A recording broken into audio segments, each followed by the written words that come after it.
Okay, let me just get the right scene up.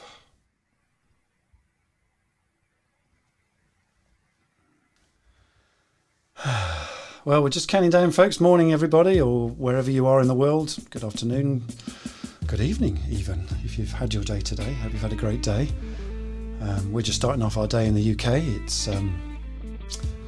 It's another Leader's Live, folks. I've got David Rogers in the room today from Marston's, and we've got someone from Facebook already saying morning. Morning, David. So that's brilliant.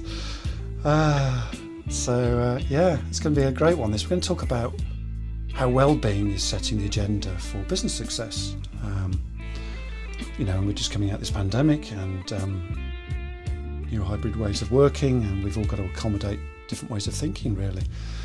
So that's what we're talking about today, folks, and the whole subject of well-being. And I hope you're enjoying the music, by the way. This is, as you've probably seen the ticker tape. Lovely music, says somebody. Fantastic, yeah. This is by my Uncle Peter, actually.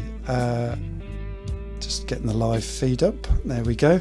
Yeah, it's from my Uncle Peter, A Minor Blues. So, hey! How are we doing, Andrew? I'm doing all right. How are you doing? Just turn the music off. Well, we've got loads of people on already. Morning, Kathy Rhodes. Morning, Carol Baker, one of my friends. And Kathy Rhodes, I think, is one of your friends. So, yes. Break a leg, Dave, she says. Let's just... Oh, I hope not. There you go. On a programme about well-being, that's probably not a great place. That's probably not a great start, place, no, indeed. Yeah, so that's Kathy for you. So, and we've got people from Facebook joining us, etc., etc. So, folks... Well, it's a Tuesday morning here in the UK, and it's just after 8:45, and we are live. I love that bit, 8:45, live. Listen, we're live streaming out on, I just love this bit, on LinkedIn, YouTube, 2 Facebook groups, and Twitter, all at the same time. I haven't got a clue how all that lot works, but it kind of all glues together somehow, David, and it's all working in the background, and fingers crossed it'll all hang together, these pieces of string. So good morning, good afternoon, good evening, wherever you are. Welcome to this week's weekly Leaders Live breakfast show. As you know, we go live every Tuesday or Wednesday. It's usually Tuesday, but sometimes a Wednesday, depending on what's happening. This morning I'm joined today by David Rogers, and we'll be talking about how well-being will set the agenda for business success. How you doing, David? I'm very well, thank you. Very well indeed. The sun's out again, so it's all good. It's all good. The sun's got his hat on. Hip, hip, hip, hooray. Exactly, That's just what we want, isn't it? David, I'm going to come back to you in a tick. I'm just going to just set up some stuff here. So the teaser this morning, folks, is we will explore, how are businesses currently coping with being on the other side of lockdown, and what challenges will we and businesses face bringing people back to work. Okay, so we're looking at the other side here, the business side, and what practical approaches to the wellbeing agenda might businesses perhaps need to consider moving forward in the new normal post-pandemic world. And what are wellbeing warriors? This is a phrase I've got from David. Who are they? How do they come about? All of those things. So, and then what is the latest thinking on how businesses can be successful post-pandemic, and what strategies will achieve their future success? All this and a whole lot more in this live interview chat this morning. If you don't know me, I'm Andrew Jenkins. As always, please, I encourage you to interact with us. Ask loads of questions. It looks like we've got a lively group already, which is fantastic. So please interact with us. Very happy for you to do that, and would love you to. And please subscribe to Leaders Live on my all-new website page, woohoo, which is looking really nice. It's got lots of bells and whistles. I'm very excited about that. So you can get notifications, and you can do the same on YouTube. And these links are important, and they will be in the description, and they help Leaders Live to build an audience, which I'm hoping to do. And please let me know if our audio is coming through okay too. So that's that piece. Let's go back to the main scene. So David, great to have you on the Leaders Live show. So excited to have you here talking about the wellbeing agenda from a business perspective. Let me give you a round of applause. Thank you. I know people that are regularly listening to this will kind of know. I know what Andrew's going to say next. I had to hire that audience. Yeah, that's it, exactly. I can understand that. To be fair, I can It's not understand really the press of a button, honestly. So let me just quickly introduce David to people. So David Rogers, he's the head of finance at Marston's Premium Food, Family and Commercial Marketing. He's also, now this is amazing, he's also the author of Fueled, Fit and Fired Up. I'm talking a little bit about that book throughout this leader's life. So let's get going, David. Let's start with your book for a moment. Now, we're going to talk later about what inspired you to write that, because that's always a great question, isn't it? We'll come back to that later. Yeah, But, yeah. your day job, David, that's finance, right? Correct. Yes. And yet you've written a book and, been heavily involved in the wellbeing agenda throughout lockdown with Marston's. And that's perhaps not what people would expect. Tell us a little bit more about that, David. Over to you. How did you end up being involved with wellbeing? Over to you, David. Yes. Yeah, thanks, Andrew. No So, problem. yeah, as you say, it's an unusual combination. I think sort of the finance professional, or one of the finance professionals in an organisation, being involved in well-being. But I Yeah. think the one thing I've learnt in the number of years I've been working is that people are the key to success in anything, whether it be their own life or whether it be in business. So actually, it's important for all leaders, and I'm sure everybody watching this will agree that looking after your people, regardless of the fact that we currently have been in or coming out of a global pandemic, that's irrelevant. We should be looking after our people all of the time, and that's why I'm quite passionate about that, and sort of took my personal interest in well-being into the workplace, and particularly it was quite key, as you say, over the last 18 months. It's been really key for our organisation and others to put that at the forefront of everybody's mind. I think you're right, David. And the interesting thing is that, what my challenge here about wellbeing is that, this isn't just the pandemic that has done this. I mean, we've absolutely, it's really focused our minds, hasn't it? But, if we think about this, we've had continuous change since the 90s, really, when technology started to come in, and we had the dot-com era, if you remember, and technology was changing everything. And then we've had, a couple of crashes since then. We had the financial crash. When was that? 2008 to 11, and a lot of businesses are only just recovering through that. But the message here is that change is afoot, and it's huge, and it's like a moving train that we can't stop. This is going to move forward. And one of the key factors here is that, we ain't going back. We ain't going to snap back, particularly after pandemic. We ain't going to snap back. We have to think about a new way of working. But this whole new way of working, we've been trying to figure out for a little while. And I just think it's just, the pandemic has really focused our minds, hasn't it? And this people factor piece, I've been banging the drum for 18 years about the people factor, and it's only just coming to light. And people are going, oh, yeah, we've had this pandemic. We need to think about, the people factor. What say you on that, David? Yeah, so I think you're right, and again, we spoke a little bit about it before we came on live, actually, about the whole sort of we've been through a massive change curve as we've gone into sort of remote home working and things like that, and I think everybody's finally got themselves sort of used to working from home all the time and have found a great work-life balance and all those sort of things, and now we've got to flip it on its head from a business leader's point of view and manage our teams through another change curve as we find whatever hybrid working really means for us as individuals, for our teams, for our organisations, and that's going to be potentially different for everybody. And I think Kathy's kindly joined watching live, and Kathy and I and a group of other colleagues and friends talk about this quite regularly, about the whole finding a way of collaboration is key. You shared a story about sort of your wife and her work earlier, and those sort of things are key, because actually some of the best stuff will only happen when we're face to face with each other in an office, bouncing ideas off each other and challenging each other and those sort of things, and that, unfortunately, those things just don't happen on a live, on a flat screen. On a live, flat screen on Teams or Zoom. So this whole sort of challenge of not just managing our teams back into a hybrid way of working, but also the impact that's then going to have on sort of some of the well-being things that they've introduced into their personal life because of having more time at home, not traveling and all those sort of things. It's going to be really, really important. Yeah, travel and home life and all of those things. Yeah, very true. Yeah, Yeah, Jay Irwin says, love to hear you being so passionate about well-being, David. So you've got a thank fan you, club Jay. moving here, haven't you? So, and Kathy Rhodes, she echoes what you're saying here. Collaboration is key. Well said, David. Yeah, well said, David. Absolutely. I talk about high performance teams. It's one of that's kind of what I'm known for, is developing high performing teams.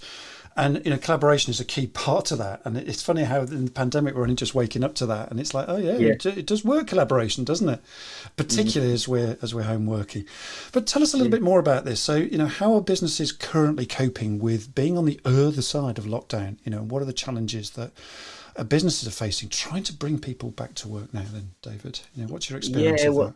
yeah, well, I think, as you said, I'm lucky enough to work for one of the largest, Marston's one of the largest hospitality businesses in the UK, Yeah, and clearly we've had a particularly challenging time of it over the last 18 months, as other industries have too. But yeah, trying to manage, a large, you know, workforce in its sort of, there's probably about 12,000 people who work for wow, Marston's, the majority of which had been furloughed for a furloughed. significant amount Gosh, amount of yeah, time.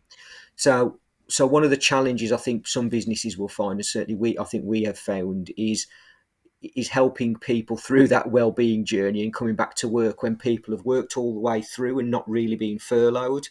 There's been teams who've been furloughed for months and months and months, and it just that whole sort of managing that process of sort of people sort of, as I said earlier, be working from home or being at home all the time, and then having to come back into, what's quite a high pressure environment in terms of customer service is yeah. particularly challenging. And I think, as I mentioned a little bit earlier, the whole, what does hybrid working look like? Yeah. What are people going to feel comfortable doing? Is it 2 days in an office? Is it 3 days in an office? Is it everybody's back all at once? Is it sort of shift patterns, as it were, for for office buildings? And I think there's all sorts of challenges and opportunities that I think all businesses will be facing over the next, again, another probably 18 months, 2 years before we get to Wow. the real solution. I would have thought to what's going to happen. That's interesting, and that's new to me. I've not really thought about the long term, effects of this, and we're grappling with it right now. And actually, Yeah. this could resonate for another 18 months to kind of figure it all. That's really interesting. That actually, Yes. Yeah, so I was speaking to somebody yesterday, and who works for another large national, international business, yeah. and their head office is probably only at 10% capacity Wow, at the moment, and they've got 10%. no and there's 500-ish people who would work at that office ordinarily, and all Gosh. of a sudden, there's only 40 or 50 people in there on a daily basis. That's a lot. There's a lot of space. There's a lot of challenges around the cost of that building, and all of these sort of things that people are going to be having to take into a account when they're sort of thinking about what size the office space is that businesses are looking at, and also what they're using with it, and does it morph into as I said Yeah, before, a more learning and development and collaboration and sort of talent academy type mentality to an HQ office, rather than it being just the place people go to work.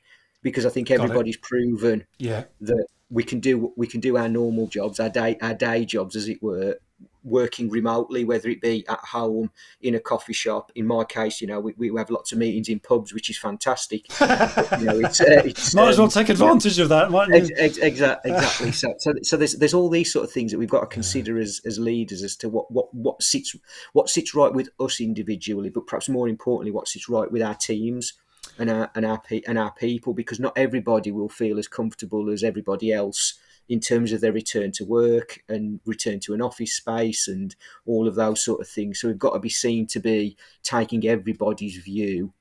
Spot You know, on. Everybody's view. Yeah, actually, Kathy Rhodes has just asked this question here. I don't know if you can see it very well. I can't see it very well on my screen, but it's not Kathy's issue. I think there's something, it's a setup issue my end. She's saying, managing the issue of fairness given different people's experiences will be tricky. What are your thoughts, David, is Kathy's question.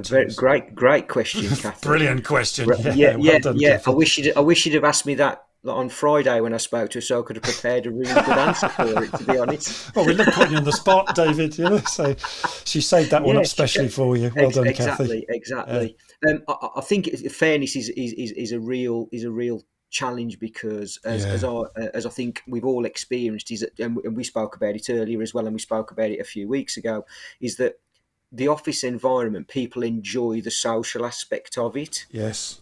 So some people who you might deem as being able to do their job completely from home might say, well, actually, I want to come in the office 5 days a week because I enjoy the social aspect of it. And other people might turn around and go, well, actually, unless there's a really good reason for me to come into the office, I can do my day job at home. And those are probably the two extremes of this fairness point or question that Kathy's just raised. And I think for me, you've got to treat everybody as an individual. Yeah. Now, obviously, in big PLC businesses like the one I work in, sometimes that's a little bit more difficult because there's a bit of, there's departmental decisions around, sort of what's the right way to work, and it goes back to that collaboration point, and it's sort of almost, you've got, again, as I said earlier, you've got to take everybody's view in, but maybe at some point businesses have got to be a little bit more. Yeah. Draconian's too strong a word, but you know what I mean. It's got to be quite a strict approach to it, saying, well, actually, this is how we're going to work going forward. And we appreciate that there's some challenges, and we'll be flexible around, if you want early starts or, and early finishes, or late starts and late finishes, we can do flexibility around what hybrid working looks like. Because to me, they're two distinctly different things. Yeah. Because the hybrid bit's about where you're actually working, and the flexibility is about when you're actually working. Okay. And I think there's a distinct difference between those two things, which I think helps with using those two methods to help with the fairness of applying, rules, for want of a better phrase, to everybody. That's I like that idea. Kathy says sorry, by the way. To you. I'll find a way of getting her back. Don't worry. There you go, Kathy. He's going to get you back, mate. Great. Now, a good, really sensible question, actually. And I think this whole thing about fairness is actually quite interesting, because it's opening up something, and it was interesting what you were saying there a moment ago, that and actually just creating some sort of understanding of a division between flexibility and working as a hybrid office. Actually, there's some structure, some thoughts starting to learn. We're starting to learn, aren't we? I suppose is what we're saying here. Right. Yeah, that's right. We're going through a phase of learning at the moment that kind of says, okay, we need to consider flexibility and hybrid solutions for now. We don't really know the answer, but the more we look at it, the more we, the more we'll understand it, I guess. But it's interesting that some understandings are already starting to come out.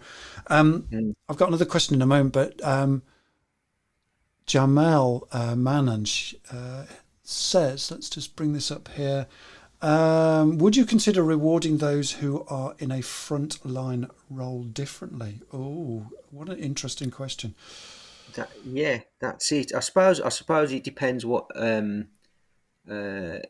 he means by reward. I suppose. I think there's a lot to be said about, in the current pandemic, for example, people are putting themselves in I suppose, more frontline risk, as it were, whether it be people who work in our pubs and restaurants, whether it be people working in retail, whether it be our fantastic NHS, workers. So there's got to be a recognition of that, I suppose, whether that's recognition or reward. I think that's an interesting debate, and it's a really interesting, question, isn't it? I was in our local pub the other day, the White Swan, which I'm not sure is one of yours. Actually, I'm not totally sure. I think it might be, or at least sort of backed by you guys. Yes, And yeah, I was thinking about, because it was quite empty, the pub, and it was a Saturday, but they're obviously managing that, and the whole meal thing, managing the tables and social distancing. Still, they've all got masks on. There's kind of, and then there's the big question of who's vaccinated, who's not vaccinated, and fairness around that whole thing. yeah, There's yeah. it's a really complicated area, isn't it, David? It's yeah, Particularly in yeah. I was going to say yeah, it is, and it's becoming. I think again, it was something. Funnily enough, it was something Kathy and I was talking about on Friday actually when we right. spoke around. When we were in lockdown one, Yeah, it was lockdown very, one. yeah, it was very clear what we could and couldn't do. Yeah, And I think as we come out of the pandemic, there's becoming more and more grey yeah, sort of areas, and I think that's where this whole, to Kathy's original question, how the fairness point to everybody comes in, and also to was it Jamal, yeah, his question about sort of rewarding people who are in a more frontline role more. yeah, All of a sudden, those things I think become a lot more important because yeah. you're starting to try and manage a very grey area, and I think we all know as leaders that when you start getting into the grey area, that's where you actually need probably stronger ideas about what's right or wrong in some respects to help facilitate your way through that challenge. Yeah, and I suppose, all of those things are so important, isn't it? Going back to the people factor you were talking about earlier, at the moment, I think it's absolutely right, and I'm picking this up from you as well, and I suppose I'm asking this as a question is, actually, at the moment, the focus is more on, well, what do we need to do for our people, and having, quite a fair ear for people's Yeah. different responses, because there's all sorts of fears still, around the grey areas. It's quite a sensitive topic for a lot of people, It is. and It so I is. suppose from a company perspective, having sensitivity about that is really important right now. But at some point, the rules will start to be defined, right? Or the kind of guidelines, if that's probably a Yeah. better word, will be defined. Kathy Rhodes says, grey areas are the killer. It fuels frustration and rebellion. Yeah, I think that's spot on. Those It grey is. areas is It what is. you're talking about there. And, having some sensitivity about that will probably, it's trying to avoid that rebellious piece, isn't it, I guess, David? Yeah, that's it, and I think it's also at some point, as I said earlier, business. Unfortunately, businesses have got to take the view. Well, this is our business, and we need to do things in a certain way to help our drive the business forward because Of that's what course. we're talking about today. Yeah. And we are It's paying about you, right? it's the Yeah. people driving the business forward, but we Yeah. also need those people to be working in a way that suits the business as much as it suits them, and I think that's where it starts getting a little bit more challenging. And Um, and you know what, David, that's always about, that's coming back to this whole piece about collaboration. And for me, Correct. the real value of collaboration and the real what's the word I'm looking, evidence that it's working is that you're Mm, creating win-win scenarios, right? And here that's right. is a real test for collaboration is, Exactly. rather than, look, you win, I lose, or the other way around, we're looking for a win-win solution here, a true collaborative solution. And that's hard to do, right? That's really It's tough. yeah, it is because sort of nowadays as well. There's people who are it's not just the for one of the better phrases, the good old days where everybody lived within 5 miles of their place of work and all those sort of fantastic things. You got people travelling all across the country Yeah, to before the pandemic to places of work, and actually, for example, we have people who live sort of round by you, sort of in Burton and that sort of yeah, area as you'd expect, but are travelling into Wolverhampton to our head office. yeah, We're travelling in on a daily basis, and you sort of go, well, that potential more likely 3 hour round trip, yeah. what else could they be doing with that time, just from from a personal level, and all of those sort of things. So it's a very very difficult and tricky situation. We're trying to sort of take sort of small steps to try and Small steps. Yeah. alleviate. I like that. And, that whole hybrid thing kind of makes sense then, doesn't it? When people are travelling long distances, well, if they've only got to travel into the office, X times a week, then, and they can work productively from home, it kind of, there are some things that could make some real wins here for people, Well, and for the company.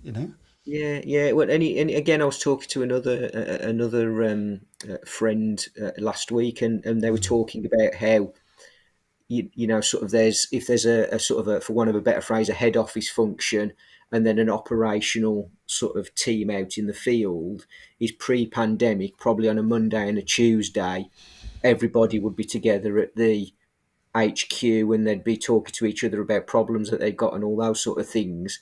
And now since we've come out of the pandemic and the rules have relaxed, the head office has reopened, but people are saying, well, there's no point going into the office on a Monday because the operations team aren't there.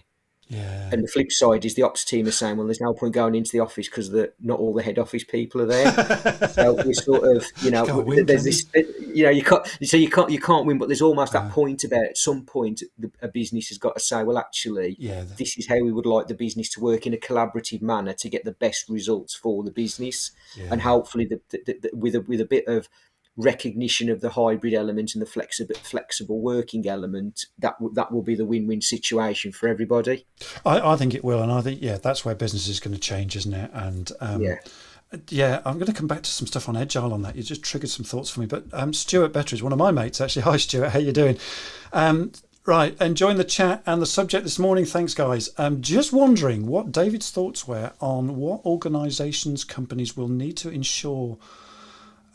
do to ensure people who will work from home remain engaged and feel like they are part of the organisation and company. Well, we're touching on that right now.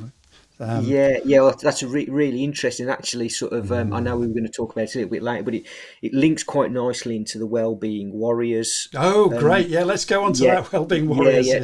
So at work, communication is key to all of this, and one of the things that we realised, as I mentioned earlier, was when you've got probably 95% of your staff who are furloughed almost. Well, we furloughed as soon as the furlough scheme became a thing because they work frontline pubs. We quickly realised that we needed to find a way of communicating with them so that because first of all, everybody was worried about what was going on. So we needed to tell them everything was okay. You're going to get paid.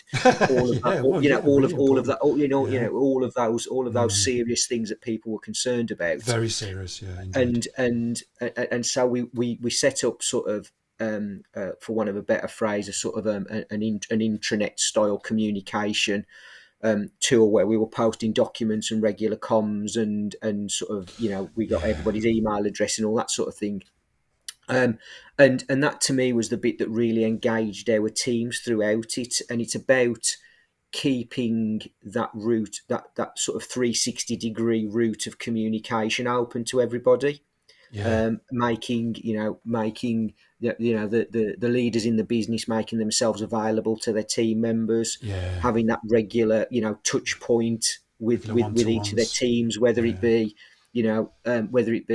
twice weekly team catch-ups or once a week one-to-ones or whatever their team wants, whatever the people want as well, I think was key.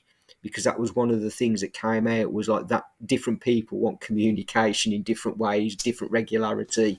And even if you're communicating saying there's nothing we can tell you at the moment, that actually worked really well for us because at least people knew something was going on in the background. What's going on is nothing at the moment. And that came out of the sort of again through the Wellbeing Warriors group, which is a group of people from various different functions in the organisation, talking about how we can sort of keep our people engaged, make sure their well-being is still a priority, both their personal and the business's well-being as well. That's really Sorry, I suppose I was going to say, and I suppose that's sort of the bit where I'm leading to answer Stuart's question. Really, is that it's that the comms bit between the organisation and finding a way of whether it be Yammer, Yapster, Facebook, whatever the method Slack. is, Yeah. whatever that method is that works for the business. Those people who continue to work from home, still need to feel part of an organisation. As Stuart's question alludes to, and that to me is the key to it all. Is that those regular touch points with the team to let them know that what's going on, what's happening, when we're going to do something, and all those sort of things. Yeah. And who are these warriors, these wellbeing warriors from the business? Are they team leaders? Are they managers? Are they leaders? Yeah, Who so are so they? it ranges. So it started off. It was a group of people who basically hadn't been furloughed at that point in time. Right. To be honest, Okay. from Gotcha. various Yeah. different functions, because we Hmm. were leading sort of that all started thinking about the program, Yeah. and then it's sort of developed since we've come back out of lockdown, Uh, and the teams have come back to work. We've now engaged sort of groups of frontline workers as well. So right. there's area operations managers, general managers of pubs and restaurants, team leaders within it. And what we've done is we've sort of we asked for volunteers, people who've got well-being as a passion and wanted to help people who were struggling with their return to work, or in some instances people who weren't able to return to work initially because they were shielding, or they've got low immunity levels, or in the case of some of our members, we've got a number of people who are due to go on maternity leave. So it's just managing those sort of people and those team members through this journey, and that's sort of the premise of what we do. It's about physical, mental, but also financial well-being as well, and sort of managing the whole sort of not quite holistic approach, but sort of an Pretty overarching view well. of Yeah. well-being. Overarching. Not not just it's not just about the mental well-being point of view. There's more to it than that. Although the mental well-being is hugely important. Of course. I just think that's fascinating. There's something that I'm just teasing out here. So that's what Marston's did, and you call them Wellbeing Warriors, and that's a great strategy for Mm, for any for businesses in general. So for you guys listening, that is a yeah, great strategy to pick up. And it sounds like those wealth warriors are almost like the bridge between the mouthpiece between the business and the people, and the people and the business. It's a two-way mouthpiece that helps communication yeah, to flow during difficult times. And I guess that step-by-step approach you're talking about still needs to be part of the wealth warrior process, that we're learning both ends here. And through the wealth yeah, warriors, you'll get to develop a strategy. But that in yeah, itself, I think, is a really smart strategy, these wealth warriors. What a clever idea. Love that idea. yeah. Yeah, and also I Yeah. think as well is it goes back to, I think, Stuart's question about sort of the engagement of the people, because actually it's now, originally it started as, and Kathy might start laughing in a minute, but it started off where we had sort of employee engagement as a development stream, and well-being as a development stream, and to Yeah. me those two are completely linked together. So actually, what's now happened is that we've now realised that, and we brought those two sort of working parties, for want of a better phrase, together to make sure that well-being's not just about the return to work. It's about the ongoing process of working as well now, Yeah. which has been really, really interesting, because I think a number of a number of challenge, or one of the big challenges, is that there's some of these things that you sort of, people think they have to do just to, sort of, it's almost, there's a finite time for it to finish, and actually in this case there isn't. It's No. because it's an ongoing. It's like you said about, you've been talking about people being the key to all business success for the last 18 years, and this is a similar thing now. It's just an ongoing process, and Yeah. it's got to be part of business as usual, It to the does. point where, Spot on. uh, you know actually, if you get to a point where you're making this live and breathe in your organization, you don't have to mention the words engagement or well-being anymore, because it's just Yeah. part of It because it's just. part of the way you do business. And Yeah. that's the utopia that I think everybody will be trying to find. I think that's so powerful what you just said there. Yeah, you're just finding the new rules, aren't you? And Yeah, there's a question that Kathy Rhodes has got. I'll come on to that in a minute. But just something that occurred to me, what you were talking about there. With people that, there's also other circumstances on there, because you've got people that have had COVID and still Yeah, recovering from COVID, or are yeah, caring for someone recovering from COVID. And mm, viruses are nasty things, and they end up with, for some people, quite long-term effects, like long COVID and correct. things Yeah, like that. So there's that in mm, the mix as well, isn't there? There's people's health yeah, and recovery, and all the fear factors that have gone on with being 18 months locked away, and the development yeah. piece, and coming to terms with the new world, as you call it, the new normal, as it used to be That's it. Yeah, referred to. So I think what you're alluding yeah, to there. Um, yeah. And I think as you said earlier, there's some long, and I mentioned it as well. There's some long term effects that we don't really know what they are yet, yeah, because of that isolation, because of that, the challenges of the underlying health problems that might occur, that we just don't yeah, know yet. absolutely. Yeah, What does, do people genuinely feel like they need to change career, because there's been a lot of that. There's even more probably potential for burnout than there ever ever has has been, been. Yeah, because businesses have come out of the pandemic and need to recover quickly. So it's almost putting additional pressure on the teams. But the other thing that I was reading about last week is something that was described to me as bore out, which is where people are actually realise that actually their job's not quite as exciting as they would like it to be. So yeah, as business leaders, yeah. we've got to think about, well, to that point from Stuart, about engaging the team as well, is making sure that everybody is fully engaged in an exciting element of driving the business forward as we exit a global pandemic. God, yeah. There's so much there, isn't there? And Yeah, then Kathy points to, there's the financial well-being side as well. yeah. And what kind of initiatives and ideas are Marston's looking at from that perspective? Yeah, well, I mean, we've been quite good with that. So we're looking at, so we obviously were paying people, the furlough money for a couple of months. We were able to top that up to 100, percent, which we thought was the right thing to do Yeah, right. at certain points in the scheme, when we were able to. I'm with you. But I think Yeah, there's also, we've got a lot of signposting within for want of a better phrase, within the hospitality industry, to organisations that can help people through that sort of financial, challenge and well-being from a personal level. And also, a number of people, actually, in our case, we've got a lot of what we describe as partner businesses, so i.e. the tenanted and leased, or retail agreement estate, where actually those people might have to have taken grants out to actually survive gosh. through the lockdown. So it's sort of Yeah, almost helping them find a way of sort of refinancing their businesses, I suppose, and gotcha. and Gosh.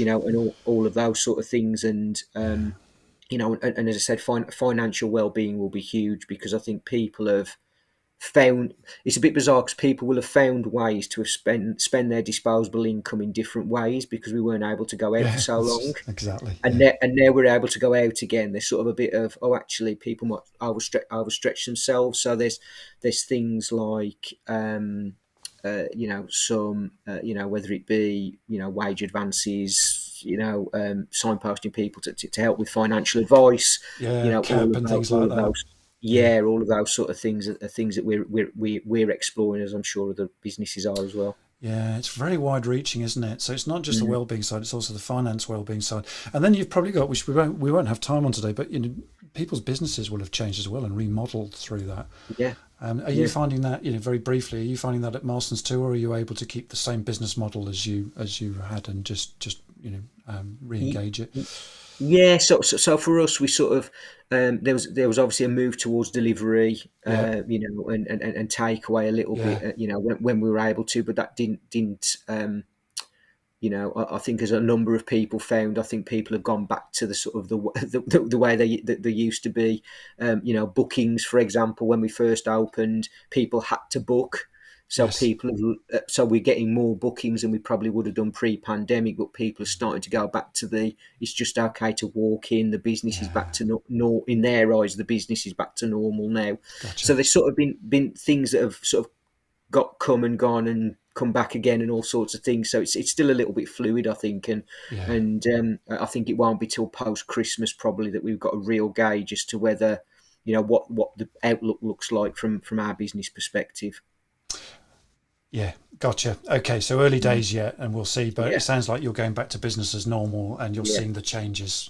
Mm. Listen, we could talk all day about this, but briefly, I just wanted to finish off with, look, we talked earlier about your book, right? And Yes, yes. what inspired you to write a book about well-being, David? What was, Um, talk Well, us through well, that. yeah. So for me, it was just I decided to make some lifestyle changes of my own. It was Okay. there's a quote quite early in my book, which is I was tired of being tired, and That's tiring. this was, yeah, exactly, yeah, and it Yeah. was just about like actually needing to re-energize myself to to from my own well-being perspective, and so that's what I did. I did a load of change what I eat, the way I sleep, the way I breathe, the way I hydrate myself, the way I keep fit, all of those sort of things, and just tried different things over the course of 6 to 9 months period, and then Yeah.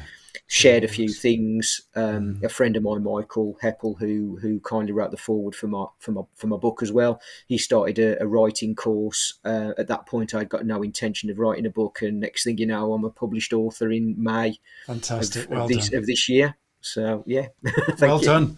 Brilliant. And actually, by the way, David is offering a freebie for the first 5 people to respond to David after this Leaders Live breakfast show event. Will get a free signed copy of David's book called Fueled, Fit and Fired Up. So there will be links in the description afterwards so you can get hold of David for that, or me. Yeah, And we'll make that available to you. And David's kindly done that.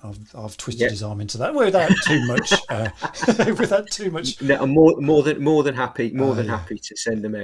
Indeed. Thank you for that. And, I think in terms of tips, what would be your top tips just to finish off, 3 or 4 top tips in terms of what's important for an organisation right now to help recover their business people and back into the business world.